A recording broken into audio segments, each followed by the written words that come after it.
चला रेडी चला ready roll का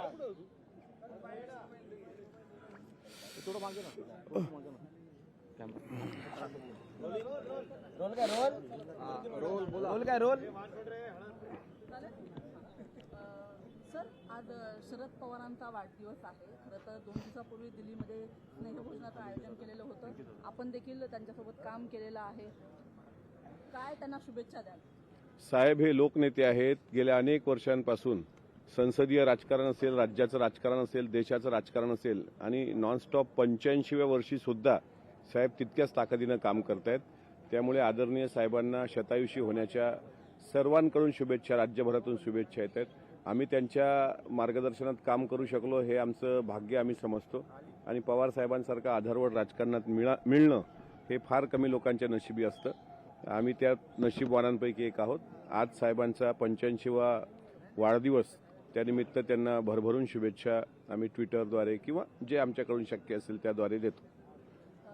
दिल्लीमध्ये जे स्नेहभोजनाचं आयोजन होतं त्यानिमित्ताने पुन्हा एकदा 2 राष्ट्रवादी एकत्र येतील याची चर्चा सुरू होती. आज त्यांचा वाढदिवस आहे, त्यानिमित्ताने तुम्ही काय सांगाल? 2 राष्ट्रवादी एकत्र साहेबांच्या दिल्लीच्या निवासस्थानी सर्वांना निमंत्रित केलं गेलं होतं आणि त्यामध्ये तो स्नेहभोजनाचाच कार्यक्रम होता. त्याला कुठला राजकीय अन्वयार्थ असेल असं मला वाटत नाही. आणि दोन्ही राष्ट्रवादी एकत्र येण्याबद्दल जे तुम्ही आता प्रश्न विचारलाय त्यावर अंतिम निर्णय आदरणीय पवारसाहेब आणि आदरणीय अजितदादाच घेऊ शकतात. पण तुम्हाला वाटतं का एकत्रित आलं पाहिजे? प्रत्येक राष्ट्रवादी काँग्रेस पक्षाच्या प्रत्येक कार्यकर्त्याला वाटतं की दोन्ही राष्ट्रवादी एकत्र आल्या पाहिजे, पण अर्थातच तो निर्णय हा वरिष्ठांचा आहे. मेटकरी साहेब, सत्ताधारींना निधी मिळतोय आणि विरोधकांना निधी मिळत नाही अशी किंवा स्थानिक आमदार विकास निधी मिळतो ना विरोधकांना. त्यांचा जो हक्काचा निधी आहे 5 कोटी रुपये वर्षाला, तो स्थानिक आमदार विकास निधी मिळतो. काही लोकांनी काल अजितदादांकडे, काही आमदारांनी तशी खंत व्यक्त करून दाखवली की आम्ही सुद्धा 5-5 लाख लोकांच्या प्रतिनिधित्व करतो, त्या निवडून येतो त्या मतदारसंघामध्ये, तर आम्हाला इतर लेखाशीर्षांतर्गत पण निधी मिळावा. आता त्यामध्ये तिघही मिळून म्हणजे मुख्यमंत्री आणि उपमुख्यमंत्री मिळून ठरवतील, कोणावरही अन्याय होणार नाही. पण स्थानिक आमदार विकास निधी मात्र सर्वांना पूर्ण येतो.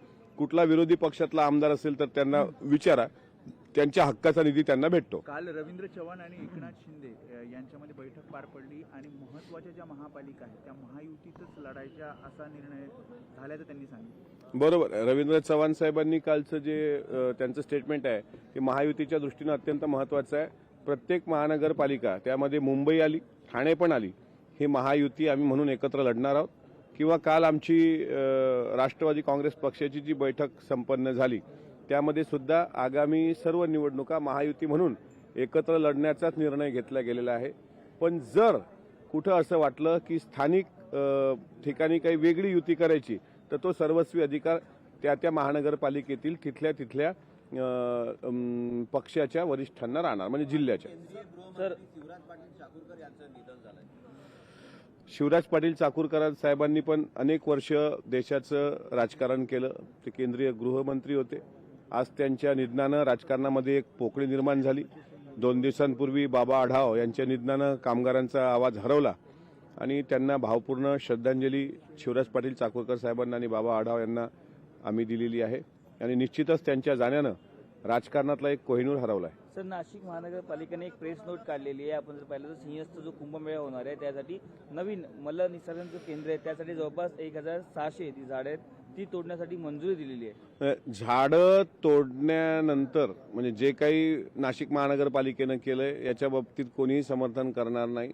वृक्षप्रेमींच्या जो काही चिपको आंदोलन झालं, अनेक वृक्षप्रेमी पुढे आले, त्यानंतरही झाडं तोडल्या गेली. हे वृक्षप्रेमी म्हणून मला पण याबाबत वाईट वाटतंय. आता ते नवीन टेंडर निघतील, मला निस्सारणाचं टेंडर, स्वच्छतेचं टेंडर, कचऱ्याचं टेंडर, आता त्यावर मी काय बोलणार. काही दिवसांपूर्वी अजितदादा आणि रोहित पवार यांचा त्यांच्या वैयक्तिक जगामध्ये एकत्रित डान्स करताना व्हिडिओ व्हायरल झाला होता. नंतर सभापती राम शिंदे यांनी राजकीय डान्स एकत्रितच करतायत, काही वेगळे विचार नाही अशी टीका केली होती.